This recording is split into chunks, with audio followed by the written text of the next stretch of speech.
This book about Jude Bellingham annoyed me, and it certainly didn't leave me doing Jude Bellingham's classic open arms celebration.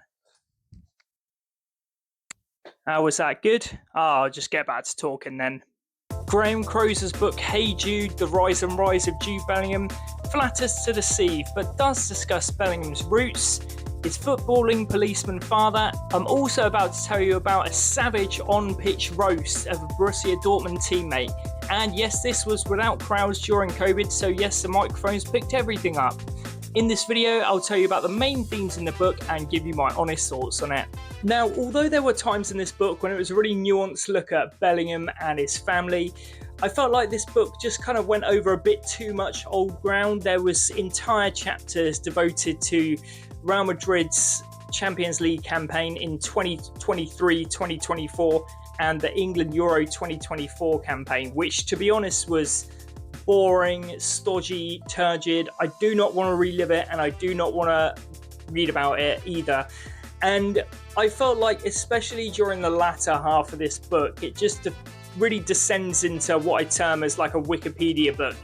It's just Bellingham did this, then he did that, and there's not that much, new information. So I will say that there is still plenty of really, really good stuff in this book, which I'm going to tell you about in about 0.1 seconds.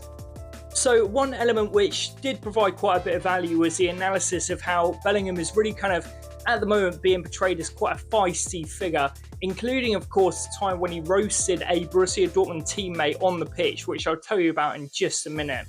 Indeed, between December 2023 and January 2024, Bellingham actually picked up 8 yellow cards, and it was around this time that I was listening to the Guardian Football Weekly podcast, and their Spanish football correspondent, Sid Lowe, reiterated how referees were perhaps targeting Bellingham, so were other players, and he expressed this view in Spain that Bellingham is perhaps quite a hothead, someone who's definitely got a bit of a temper. He was also sent off after the final whistle against Valencia for running after and berating the referee Jesus Gil Manzano.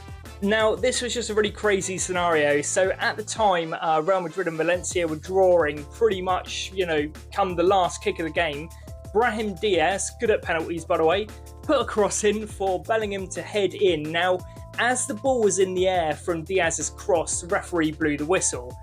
Honestly, it was absolutely clear he had ended the match. He blew the whistle maybe 2 or 3 seconds before Bellingham headed the ball in. Everyone heard it. So, I don't know, it's just a silly situation because Bellingham ran after the referee shouting, "It's a goal, it's a fucking goal." From that, he got sent off. And it was just a bit silly because I kind of think, I can see the referee's point of view, the final whistle had gone, but also, if you're pretty much at the last kick of the game, why are you blowing the whistle when the ball's in the air from a cross? Like, you're just asking for trouble. I don't know, it just seemed like a bit of a silly decision to me to end the game in that scenario.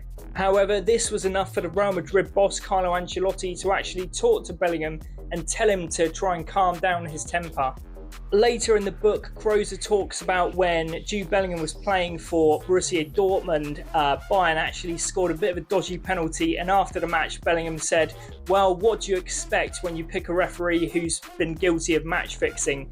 He was referring to the referee Felix Swear, who a couple of years previously, when he was working as a linesman, he was actually found guilty of accepting bribes. For that, Bellingham received a slap on the wrist and a 40k fine. Croser portrays Bellingham as someone who really just expects the best from his teammates and does not suffer fools lightly. So although he's, told referees what he thinks of them, he's also done the same with teammates as well. So there was a scenario when Borussia Dortmund were playing Rangers in the Champions League and Nicolas Shulz misplaced a pass, and Bellingham just raged at him and said, "You're fucking shit." And of course, this was during COVID, so all the microphones picked it up.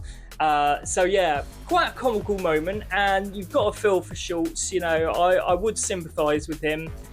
Must not be a great feeling, but funny, so, no one got hurt. Despite all of this, Bellingham is perceived in the book to be really, really mature and, very grown up. He's very much an old head on young shoulders.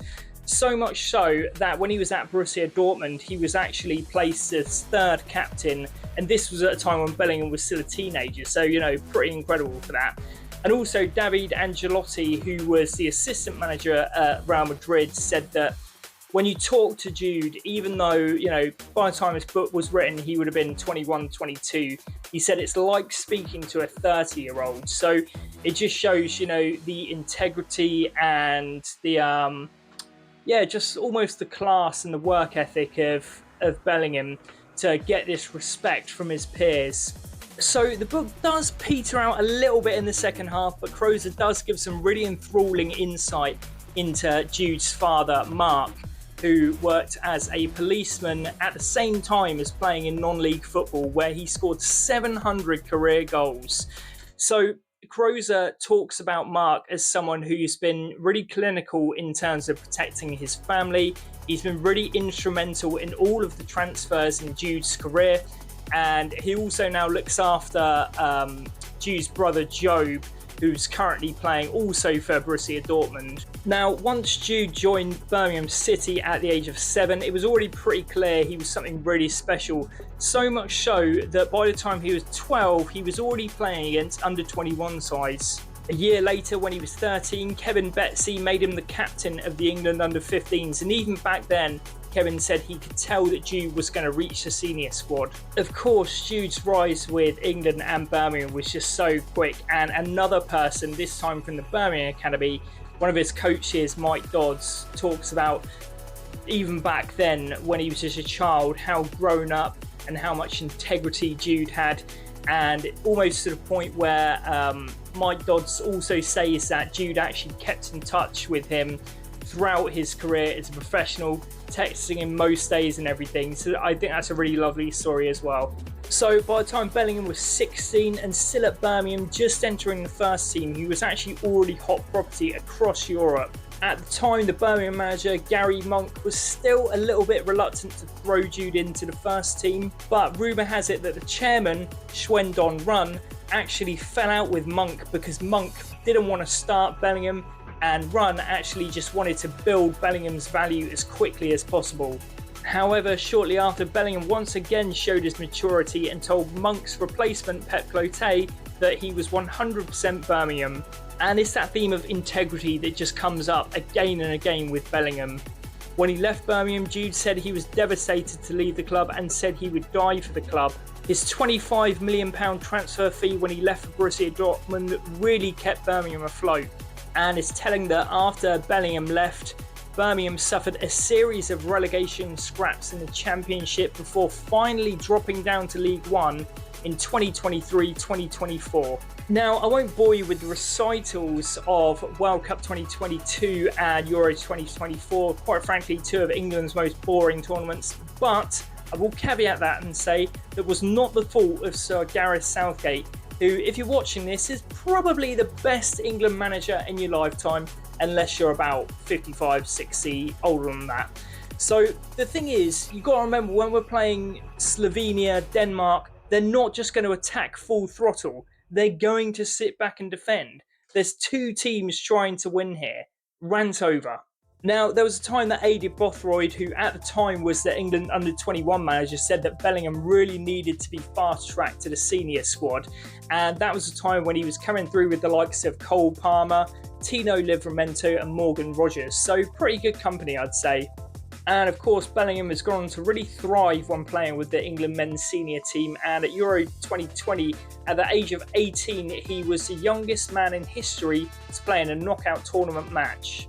And perhaps the highlight of his international career came in Euro 2024, when he scored an extra time overhead kick to see England past Slovakia. However, he has clashed with England boss Thomas Tuchel and reacted angrily when he was substituted against Albania in November 2025. Tuchel said he had to accept the decision, and in fact, a couple of months earlier, Tuchel described some of Bellingham's behaviour as repulsive.